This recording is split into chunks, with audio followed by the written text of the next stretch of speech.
उन्नाव में आज सीएम योगी ने देश के पहले एआई यूनिवर्सिटी का किया उद्घाटन। इस दौरान उन्होंने कहा कि कोई भी यूनिवर्सिटी, सोसाइटी या देश हो, जो समय से तेज चलेगा वही प्रगति के द्वार खोलेगा। वहीं सीएम ने चांसलर और उनकी पूरी टीम को दी बधाई। यूपी सरकार का अग्निपथ योजना के तहत अग्निवीरों के लिए बड़ा फैसला। सीएम योगी ने की रिटायरमेंट के बाद अग्निवीरों को यूपी पुलिस बल में 20% आरक्षण देने की घोषणा। युवाओं को सेना में सेवा के लिए प्रेरित करेगा ये निर्णय, साथ ही उनके भविष्य को भी बनाएगा सुरक्षित। नगीना चौराहा पर रोके गए संभल के हरिहर मंदिर में जलाभिषेक करने जा रहे शिवसेना के कार्यकर्ता कोतवाली लाकर पुलिस के समझाने के बाद जलाभिषेक की जिद पर अड़े रहे कार्यकर्ता। कहा, वहां पहले भगवान विष्णु का मंदिर था जिसे मुगल काल में तोड़कर मस्जिद बना दी गई थी। वहीं पुलिस ने कहा, स्थान विवादित है, वहां पर बिना अनुमति के कोई नहीं जाएगा। लखनऊ में अखंड आर्यवर्त आर्य त्रिदंडी महासभा द्वारा सनातनियों को सशक्त बनाने के लिए राष्ट्रीय स्तर पर सनातन शक्ति केंद्रों की होगी स्थापना। संगठन के संयोजक पंकज कुमार तिवारी ने दी जानकारी। उन्होंने कहा, सनातन धर्म विश्व का एकमात्र शांतिप्रिय धर्म है। ये सभी पंथ और मजहब मानने वालों का सम्मान करता है। सनातन आस्था को न मानने वालों को भी इससे कभी कोई खतरा नहीं है।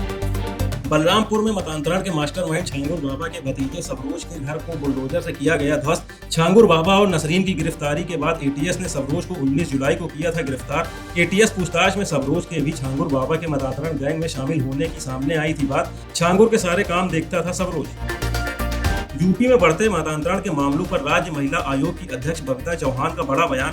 कहा, यूपी में अवैध मतांतरण के मामलों को रोकने के लिए आजीवन कारावास की सजा काफी नहीं है, इसमें कम से कम फांसी की सजा होनी चाहिए। यूपी के पूर्वांचल में बेटियां गायब ज्यादा हो रही हैं, वहीं पश्चिमी यूपी में लिव इन में विवाद के मामले ज्यादा हैं।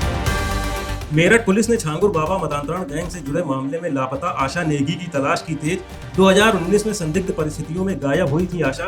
परिवार ने बदर अख्तर सिद्दीकी पर आशा का मतांतरण कराकर उससे निकाह करने का लगाया आरोप। वहीं अब बदर अख्तर का नाम चर्चित छांगुर बाबा गैंग से जुड़ा होने पर मामले ने पकड़ा तूल। आगरा में 2 सगी बहनों का मतांतरण का मामला सामने आने के बाद सक्रिय हुए हिंदू संगठन।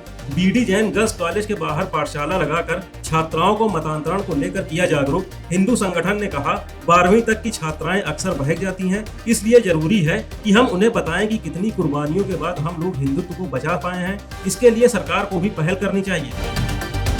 देहरादून की सृष्टि ने आगरा मतांतरण गैंग के बारे में किया बड़ा खुलासा। कहा, आयशा ने मेरी आर्थिक स्थिति का फायदा उठाकर मुझे अच्छे जीवन का लालच दिया। उसने कहा कि इसके लिए मुझे इस्लाम कबूल करना होगा और किसी की दूसरी, तीसरी या चौथी पत्नी बनना होगा, तभी मेरे ऊपर खर्च किया जाएगा। मुझे कई ग्रुप में जोड़कर मुस्लिम लड़कों से मेरा संपर्क कराया गया।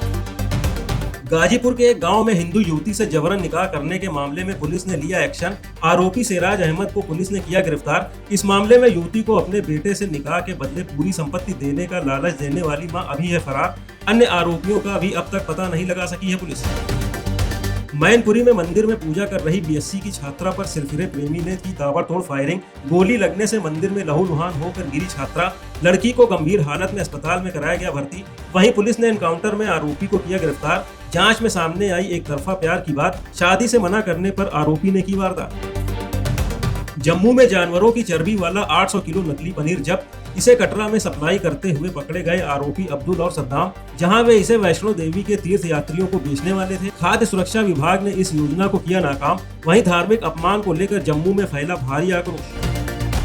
Business intelligence company morning consult की सर्वे रिपोर्ट में दुनिया पर चला पीएम मोदी का जादू। ट्रंप और मेलोनी को पीछे छोड़ पीएम मोदी बने सबसे लोकप्रिय नेता।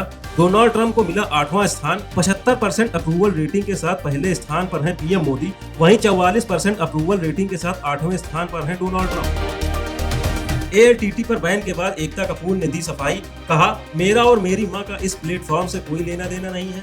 मैं जून 2021 में इससे अलग हो चुकी हूं। अगर कोई इसके उलट दावा करता है तो वह गलत है। वहीं उन्होंने मीडिया से अनुरोध करते हुए कहा कि सही और सटीक जानकारी दी जाए।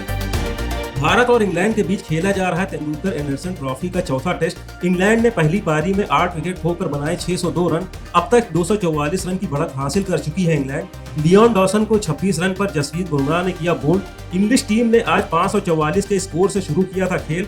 वहीं पहली पारी में 358 रन पर ऑल आउट हो गई थी भारतीय टीम।